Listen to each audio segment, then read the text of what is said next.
Hello and welcome back to the Basic Bible Podcast. I'm your host, Kevin Thompson, and I'm sitting here in the studio with nobody. It's just me and this ticking clock up on my wall. So I hope you don't get bored, but don't worry. We're going to have you're going to hear a lot of voices other than mine this week. This is our Pastor Appreciation episode. And I've went and interviewed several different pastors, some of which you're going to hear, some of which you're not going to hear. But I found this fascinating. So this is a Pastor Appreciation Month, and I want to know, and I want to encourage you to encourage your pastor, to appreciate your pastor. In fact, that's the question I asked all these pastors was, how do you feel most appreciated? Because it's important for us to recognize the pastor as someone who needs to be appreciated. Let me read Hebrews chapter 13 and verse 17. Obey your leaders and submit to them, for they are keeping watch over your souls, as those who will have to give an account. Let them do this with joy and not with groaning, for that will be of no advantage to you. So you should be submitting to your pastor, if you're in a good church, submitting your pastor to church leadership in such a way that it's not a burden to them, so then that they can take their job with joy. So they can have joy in the ministry. And I know many pastors do. Many pastors I talk with, they love their people, and it's obvious their people love them back. And that's awesome. But I've also met many pastors who are discouraged. Many who are laboring faithfully in the Word, week in and week out. They bring to you an expository message, a message that's Bible-based, a message that God has laid upon their heart, and they have labored in, they have soaked in the text, and there are crickets in the auditorium. Or maybe the faint hint of grumbling. And they're giving their lives and their, not just their lives, but the lives of their families, and there's nothing coming back. There's no, not just no accolades, but maybe it's even the opposite. It's just criticism.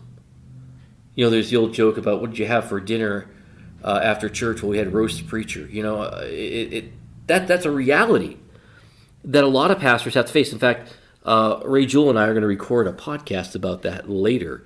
We should have done it as part of this, but unfortunately that just didn't work out time-wise. But you want to be appreciative of the pastor. In fact, Ephesians 4 tells us that the pastor is a gift. Ephesians chapter 4 and verse 11, that the pastor, that God gave to the church certain gifts. And among those are shepherds, pastors, and teachers that labor for your soul. They have to give an account for you. That's a heavy burden. In fact, we're also told that many people shouldn't be pastors because of this very thing. And so it's important for us to show our pastors how appreciative we are. And that starts with us realizing that they need to be appreciated. So if you do have a good pastor in a good church, man, that is a blessing from God. Now, I understand we're living in an age where we are seeing a lot of garbage come out. We're seeing a lot of horrible things come out, abusive situations, and that ought to be condemned. With every fiber of our being, we ought to condemn all of that. But that also shows us how great it is to have a faithful pastor who ministers into the Word and who loves his congregation. So I hope you'll take some time. I know this is going to air the last week in October, but it's never too late. Even if it's not Pastor Appreciation, you can still go out and talk with your pastor and just learn how to meet his needs and that of his family. Maybe it's in the realm of expectation, or maybe it's in communication, whatever it is. Man, just learn this. It's important. Going back to Ephesians 4, part of the job, the gift of the pastor, the role of the pastor is to keep you from harmful doctrine that comes in. Because even Jesus warned about wolves that want to come in and steal the flock. That's why there's a shepherd there. Like Jesus is the good shepherd, and according to Peter, the pastor is like an under shepherd. He's not a hireling, as Jesus talked about, but he's there to labor in the word. In fact, it says here, to equip the saints for the work of ministry, for building up the body of Christ, until we all attain to the unity of faith and of the knowledge of the Son of God, to mature manhood, to the measure of the stature of the fullness of Christ. We're in Ephesians 4, verse 14, so that we may no longer be children, tossed to and fro by the waves and carried about by every wind of doctrine, by human cunning, by craftiness and deceitful schemes, rather speaking the truth in love. Your pastor's job is to keep you in the flock. I don't know about you. I know some people who've, they make the claim that I don't need the church. I have my Bible. I can listen to a podcast like this one, or I can worship God wherever. That's true, but you're giving up the gift that God has given you. And now you're out there with no boundaries, no help, no encouragement, no guidance. You have no shepherd. And that leaves you vulnerable, even to your own heart. Jeremiah tells us the heart is deceitfully wicked above all. Who can know it? So sometimes we come up with things on our own that are just weird and wacky, and Orthodox Christianity is put aside because of your whim, but you don't know that because there's no one to take you aside and say, listen, I've studied the scriptures, let's talk about this. That's the job of your pastor. Just recently, on a popular podcast that I listened to, in fact, this man I was trying to get him to come on this podcast. He deals with, it's the Preacher Boy podcast, if you're wondering, and some of you already figured that out. Eric Swarwinski, and just a great podcast. But I've often thought, man, how does he do it? Dealing with all these abusive situations in the church. And it's horrifying I can't listen every week. But he's in the midst of it, and finally he came out just recently, said he does no longer identifies as a Christian. In fact, it's been a very long time since he's even been to a church. Well, there's the problem. Again, I'm not going to say that would solve every problem if he just walked into any old church. Definitely not. But when you're outside of the boundaries where God has given, there's danger. Your pastor is an important person. He labors over the word, soaks in the word in order to give you guidance, not just from the pulpit, but from his counseling ministry, from his office, from his emails or podcasts or whatever. He does a lot of work, whether it's visiting people in the hospital, sometimes custodian work, janitorial work, handyman work around the church, helping people move. Your pastor does a lot. So how can we appreciate the pastor? How can we show that appreciation? Well, I asked several different pastors the question, when do you feel most appreciated? So let's jump into that. My sermon's over, okay? My sermon's over. And so I'd love for you to hear some of these interviews. So let's go ahead and roll the tape. So I'm here with Pastor Jeff Redlin, pastor of the campus church at Pensacola Christian College, where I graduated from. And so, Pastor Redlin, we're asking pastors, when do you, as a pastor, when do you feel most appreciated? Okay, great question.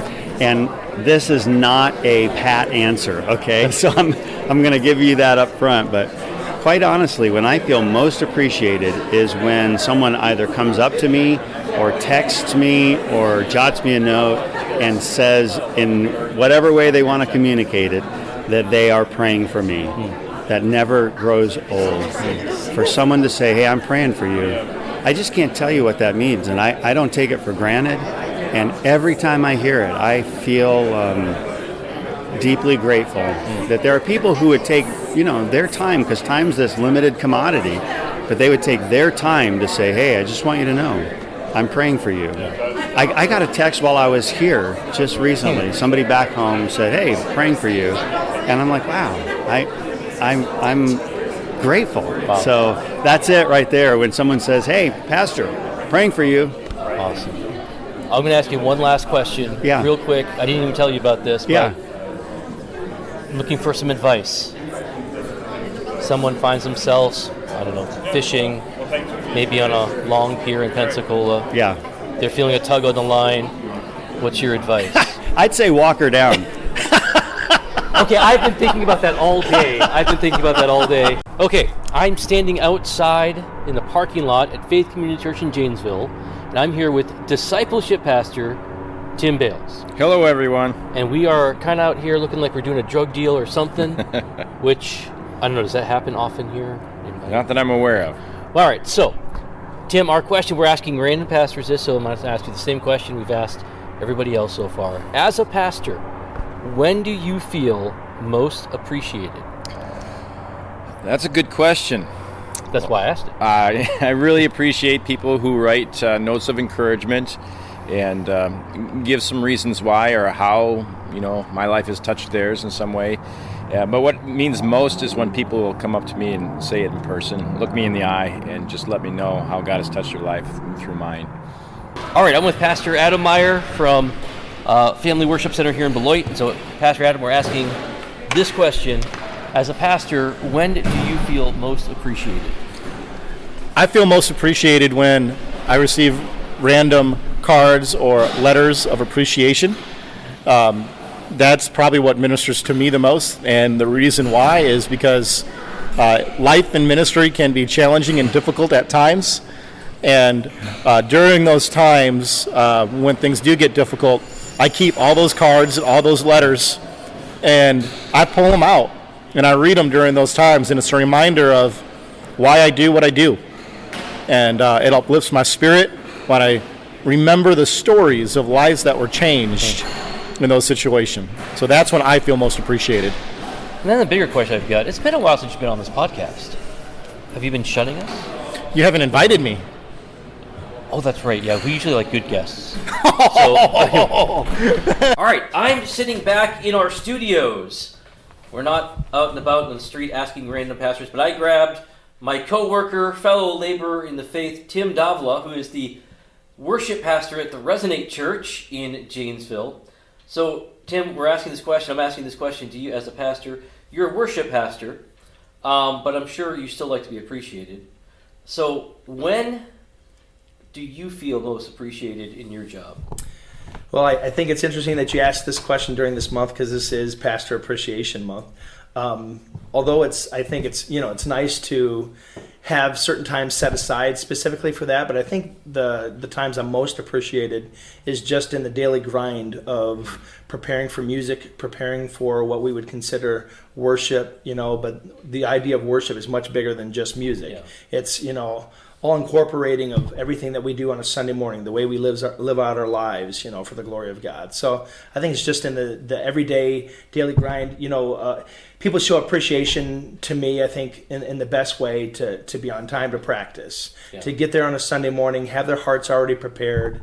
When we get there, I try to pray with my worship team, and when they're ready to go, I think I appreciate that the most, or feel appreciated the most. You should come back on this podcast and do a whole podcast just on worship, just the idea of what that means. Because you hit the nail on the head. Just that it's not just music. I remember so Tim does chapel for me. Yep. Well, not for me. I'm not your boss. For the glory of God. Yeah. But I remember we had one day years ago when Paul came to me and said, "Mr. Thompson, sound system's messed up. We can't have worship today."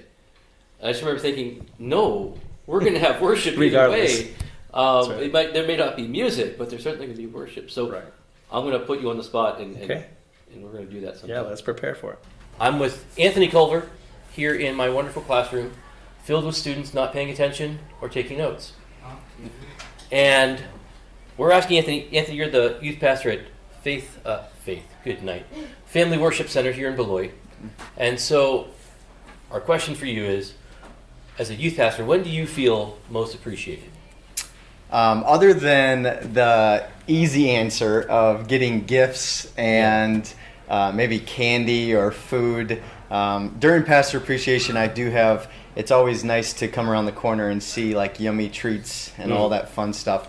But one of the most important things with Appreciation is when I see my students or even people in the church just taking the time out of their day just to stop me, to say thank you, and to just share some encouragement for me as ministry continues. So that's when I feel the most appreciated, when people take the time out of the day to do that. So Now, are you ready? This is the first time you've ever been on this podcast. Are you ready for the celebrity pastor status that will soon be coming to you after this comes out? I am always ready. I am not afraid of the camera, and I am not afraid of media. So I am always ready to answer questions and to be in front of the spotlight. So I'm good. And I have pretty awesome hair, so I'm pretty good with that. So Pretty awesome hair. We know that because you're wearing a hat. yeah. So Most people who have good hair aren't ashamed of it. well, I was helping with Pi Day today, so Yeah. I didn't want to wear a hairnet because I don't like hairnets, so I wore a Yeah. hat. So it's strategy. We're sitting here at Mocha Moment, our normal small group, accountability group, and I've hijacked a few people. Pastor John Grice, pastor at Roxbury Church here in Janesville. Thank you. Reluctant guest, former guest on the podcast, was not expecting. You just stuck this in my face. I did. That's what we do That's here. the, This that's the is, best way to get you. This is raw journalism. I'm still trying to figure out what it's meant, our normal group. Well, this is highly unnormal. But this group has been on this podcast before, talking about small groups. So, John, this is Pastor Appreciation. And so I want to know from you the question we've been asking lots of pastors. As a pastor, when do you feel most appreciated? How many pastors have you asked? I think you are number 7. Oh, all right. When I feel most appreciated. When you feel most appreciated. Yeah. Small bundles of money or left under your That Bible. really sounds nice. But Loudest amen during a message. That's not our tradition, man. well, that's a good question. I think probably more one-on-one interaction, and someone's talking about their own walk with God, and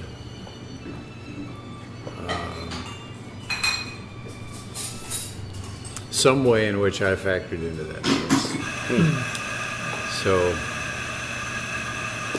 but it's more of the one-on-one. I think that's the most meaningful to me, rather than just hey, Good job. yeah, right. Yeah. Nice sermon. It was shorter today, whatever. The funniest account I ever had after preaching was years ago back in Massachusetts. I had just finished this message when I was the assistant pastor. And out the door, greeting people as they walk out. And I had this very elderly lady come up to me, very, very dear saint. She said, "I loved your message." I didn't hear a word of it, but I'm sure it was great. So, Well, she thought the best of you. all right, across from me is Santa himself, no stranger to the podcast, Ray Jewell. Yes. Ray, before people got their senses, you were a pastor. Before I came to my senses, you mean? So I'm same gonna do the question, huh? When I could see the people actually doing something that I suggested that they might do, that they're following the will of God in a way that is evident not just to me but to others. I always really appreciated that. My context was always, pretty much always small, rural church, and so the church being the church in the community was very important. the last place that I served, that was really, really evident. And they had a strong presence and did some really good things. So, John, back to you. You're sitting here with Craig and Ray. Have they ever made you feel appreciated? Even once? Or did they just add to the burden? I like the way you asked that. All right. Okay. No, you can answer it if you want. No, I'd be happy to answer. Actually, these two gentlemen make me feel truly make me feel appreciated. To be honest with you, yeah. All kidding aside, so they're good friends. They walk with God, and we walk together. Even Craig? I'm speaking generally. Okay.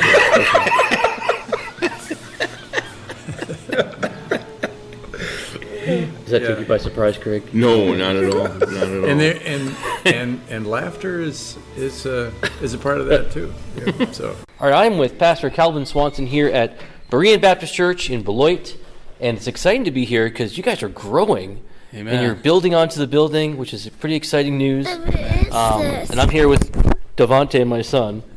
But Pastor Swanson, we've been asking all these pastors about simple question, Pastor Appreciation Month. When do you as a pastor feel most appreciated? Each and every day I feel most appreciated. I feel most appreciated when I preach the Word of God. It's a privilege and honor to be able to serve the Lord. And I don't get appreciation is great and good from people, but the most important thing is just honoring God. And so no matter what happens in life, when people disagree with you or whatever, you can keep going on because you know that you're in a high and holy calling. All right, I hope that was a blessing to you. I hope you heard some common themes about just approaching the pastor and let him know how something has affected your life. Maybe a note of encouragement. Maybe a note just letting him know how a certain sermon affected you. Or just saying thanks would be helpful. Now, I asked some other pastors that I know that didn't have the time to come on the podcast and have a chance to talk with them. We end every podcast with recommended resources. So I asked these pastors, what are some books that you would recommend people to read, people in the pew, the laity, if you want to be liturgical about it, that would help them understand their job better?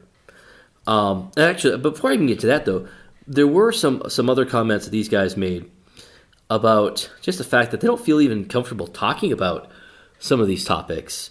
In fact, I'll read this quote. I won't say who it's from, but it's a dear friend who's actually been on the podcast before.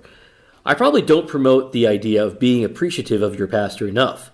I often try to tell our folks that I love them and that I appreciate them. I do talk to them about honoring other men of God, but I don't think I can be real helpful on this topic because I would like to learn. So I'm interested in your podcast. So that was good. And another pastor kind of echoed that. So this is not something that your pastor feels comfortable talking about oftentimes. So I'm glad we're doing this. So some resources that I asked them to come up with. And so Church Elders by Jeramie Rinne. It's one of the 9 Marks series of books. So you know it's good. I recommend 9 Marks. I think it's great. So Aaron White recommended that. Aaron, who's been on the podcast many times. In fact, we got to get him back because he's written several. The guy writes like a book a week or something. It's insane. And then another pastor, The Care of Souls, Cultivating a. I'm trying to read this here. Sorry, I should have read this earlier. A Pastor's Heart. Sorry, The Care of Souls, Cultivating a Pastor's Heart, and then Didn't See It Coming. Overcoming the 7 Greatest Challenges That No One Expects and Everyone Experiences by Carey Nieuwhof. In fact, this is a book that this pastor is going through with his staff right now, and that could be helpful. Another book, our friend Jesse Biernick, who I think was on this podcast last time we did this. James L. Anderson, For God's Sake, Rest. Discovering the pleasure of his rest.